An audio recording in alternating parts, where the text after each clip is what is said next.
But it's really not good. I mean, we are an 8-hour drive here in Prague from the closest border to the Ukraine. It's not on our doorstep, but it's not insignificant either. No, for sure. And and it's an interesting development somehow. I mean, I think no one believed that this would happen. You know, like I doubt that. I don't know if you would have asked anyone a month ago, is there, well, okay, if I would have asked you, you would have probably told me that it would happen. No, I was asked, and I did the End of Civilization talk in November, and I was asked a month ago, like, how do you think we'll go into World War III? And I said, we're definitely moving towards World War III. But I thought it was years away. And this person said to me, do you think Putin will actually invade Ukraine? And I said, absolutely not. He's a tough guy and a bully, and he's going to push the boundaries. He's going to muscle people. He'll go right the way up to the border and get everybody all shook up, and he'll be on all the news and everything. And then he will go back to diplomacy and ask for what he wants. He'll ask for the agreements he's been asked to being signed for over a decade to be signed, and maybe he'll get some concessions. That was my response. I never thought he'd actually do this because people want to turn this into a pro or anti-Putin thing.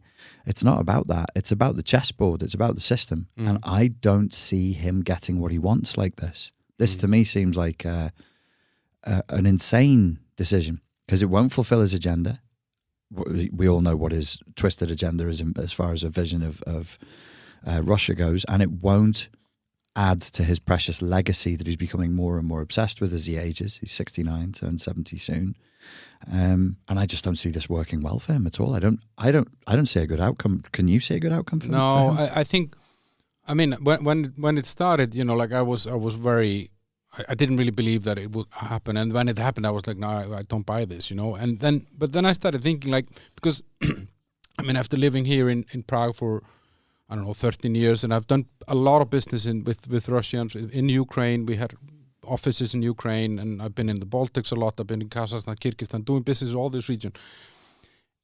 When you deal with their, let's say, mentality and way of thinking, I always felt inferior somehow. I always felt like, shit, these guys are 3-4 steps ahead of me, and they think like chess players.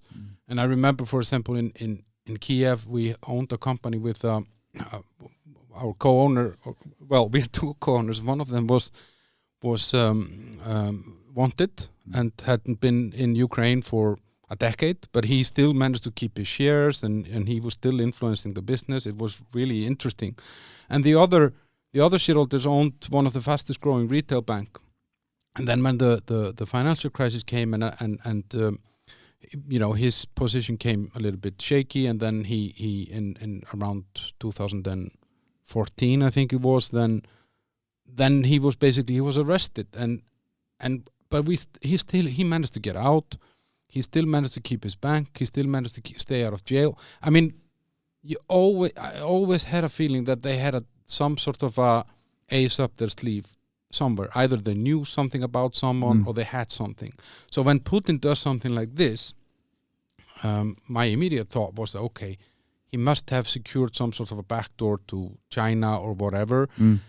And in my wildest nightmare / dreams, this is the beginning of the shift of power from the Western Empire to a new empire.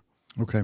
And you know that, because if we think about it, like, yeah, we are dependent on Russia for oil, gas, and minerals and stuff like that.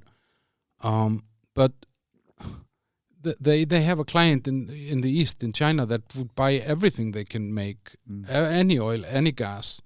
So I think we need them more than they need us. And I kind of thought, okay, if a chess player plays his pawn somewhere, he knows what's going to happen. So I don't know. I mean, I do hope that it doesn't escalate, but I agree with you. I can't see somehow an easy way out of what he got into now, you know? I don't. And what I would suggest is, just as food for thought, is I think what a lot of us have been doing is making the mistake of comparing the Putin of 2010 with the Putin of today.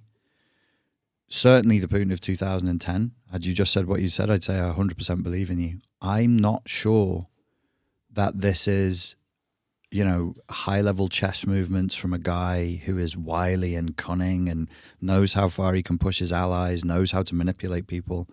This looks like a deranged move. To wit, just you and I now, we're pontificating. Imagine we're hired by a government, we're a think tank, and we're to run the war game through. What does a win look like for Putin in this situation? What would you say a win is for him on this military action? I guess, neutralizing Ukraine, somehow keeping it as a puppet state and getting NATO to back with some of its weapons from, I don't know, Hungary maybe and Poland or something.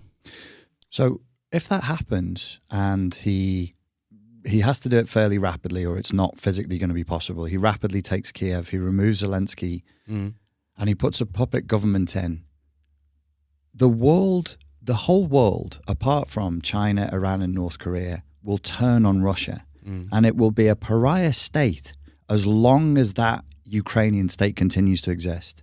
They then have decades of insurgency from the Ukrainians. If they've proved anything, they've proved that they are pretty fucking tough and pretty determined not to be Russian. Decades of insurgency from inside that country. The entire world turns against you. The economic sanctions will be not temporary, they'll be forever. Everything you built in London, everything you built in New York, all your oligarch friends are going to lose out globally. I don't see that as a win. I really don't.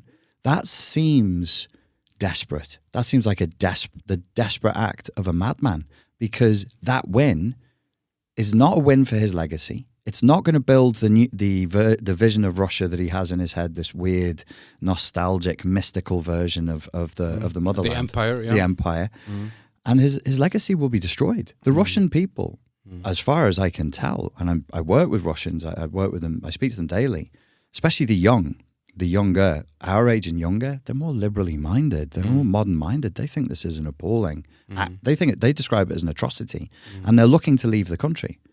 We could be looking at a brain drain out of Russia, where the youngest, the best and the brightest and the most socially liberal-minded leave and go to countries like Canada or America, in a country that's already got a 13% rate of extreme poverty. Then is going to face sanctions. Its only mate is China. It would be a desperate situation. What a desperate, miserable, dystopian nightmare